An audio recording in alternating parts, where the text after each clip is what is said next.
عظیم ہستی ہیں حضرت پیر سید عبدالرحمن ہاشمی تابعی سید بمانا سردار بنو ہاشم اور سید قریش شریع سے۔ وہ نہیں کہ تو آپ کا جو شان اور عظمت خاندان کے حوالے سے اور آپ کی خدمات کے حوالے سے دیکھیے کہ اس ضمن میں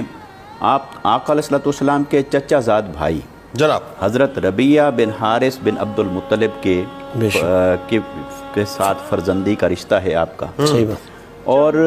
آقا علیہ السلام کے خاندان کے جتنے فضائل ہیں یقیناً ان کا حصہ آپ کو بھی حاصل ہے، جیسا کہ قبلہ پیر صاحب نے بھی خاندان نبوت صلی اللہ علیہ وسلم کے حوالے سے بات کی۔ اچھا، اس میں جو ایک خاص پہلو ہے وہ یہ کہ آقا علیہ السلام نے اپنے خاندان کو بھی اور اپنے صحابہ کرام کو بھی دین کو پھیلانے کا،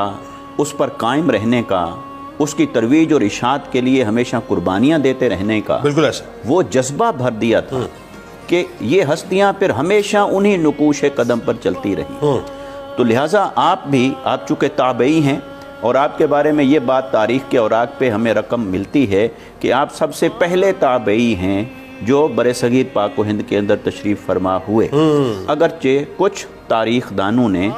دیگر ہستیوں کا بھی ذکر کیا ہے۔ ٹھیک ہے، عین ممکن ہے کہ ایک ہی وقت میں بالکل ٹھیک ہے، بہت سارے تابعی برصغیر پاک و ہند کی طرف تشریف لائے اور پھر جس کے علم میں جن کا پہلے ہونا تھا انہوں نے ان کا پہلے ہونا بیان کر دیا، مگر یہ بات ہے کہ جب آپ تابعی ہیں اول قبیل میں کہہ لیں تو جب آپ تابعی ہیں تو اس کا مطلب ہے کہ کتنا زمانہ گزرا ہوگا۔ پہلی صدی ہجری ہے نا، 37 ہجری میں تو آپ کی ولادت ہے، آقا علیہ السلام کے صحابہ کی زیارت فرمائی، تو لہٰذا یعنی جو سب سے پہلا طائفہ، پہلا قبیل، پہلا گروہ وہاں سے نکل کر جو برصغیر کی طرف آیا تو آپ اسی کے اندر ہیں، اور پھر آپ آ کر قیام فرماتے ہیں۔ یہ جھنگ سے مظفر گڑھ کی طرف جائیں تو تحصیل احمد پور سیال کے اندر آپ ہی کے نام مبارک سے یہ قصبہ ہے، آج بھی معروف اور مشہور ہے، پیر عبدالرحمن رحمۃ اللہ تعالی علیہ۔ یہ شہر ضرور کا بھی کوئی ذکر آتا ہے؟ ہاں، یعنی اس گاؤں کا جگہ کا نام ضرور ہے، مگر اب وہ پورا علاقہ جو ہے وہ حضرت پیر عبدالرحمن رحمۃ اللہ تعالی علیہ کے نام سے معروف ہو گیا۔ اچھا، چناب، دریائے چناب کے کنارے آپ آباد فرماتے ہیں، وہاں ڈیرا لگاتے ہیں۔ اچھا، جو آپ کے یہاں پہنچنے کا سبب بنتا ہے، ایک تو آپ اس زمانے کے تاریخی حالات کو دیکھیں تو جو اموی خلفاء تھے انہوں نے جس طرح اہل بیت اطہار کے ساتھ ظلم ڈھائے، اسی طرح ہر وہ شخص جو حق پر قائم رہنے والا تھا، صاحب الرائے تھا اور اس کی مقبولیت سے وہ خوف زدہ ہوتے تھے، تو اس پر اسی طرح کا ظلم و ستم ہوتا تھا۔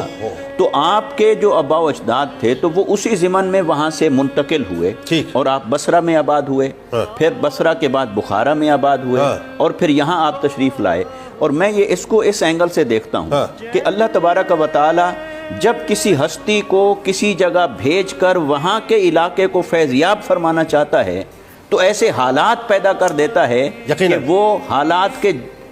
بہاؤ میں بہ کر ہی بے شک وہاں پہنچیں، مگر یہ انتظام ربی ہوتا ہے ایسا ہی، اور اگر ایسے حالات نہ ہوتے تو شاید یہ تمام ہستیاں ایک ہی جگہ پر ہوتی۔ تو لہٰذا یہ یہاں تشریف لائے اور یہاں آنے کے بعد پھر ان کی فیض ہدایت کا، تبلیغ کا، دعوت کا پھر سلسلہ شروع ہوا۔ چونکہ آپ کو بچپن میں ہی قرآن مجید حفظ کرنے کا اعزاز حاصل ہوا، پھر اپنے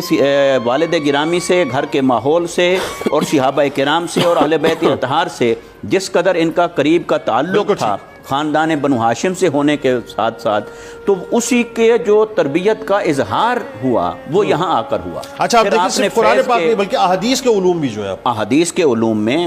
فقہ کے علوم میں، عملی احکام کے اندر، روایت کے اندر، درایت حدیث کے اندر، تفسیر قرآن کے اندر، حتیٰ کہ روحانی علوم کے اندر بھی اللہ تبارک و تعالی نے آپ کو وہ شان اور وہ ملکہ عطا فرمایا تھا۔ آپ یہاں پہنچے اور یہاں کے باسیوں کو پھر نور ایمان سے منور کرنا شروع کیا اور انہیں آقا علیہ السلام کی محبت اور اللہ کی توحید کی طرف وہ راغب کیا۔ دیکھیے نا کہ اتنے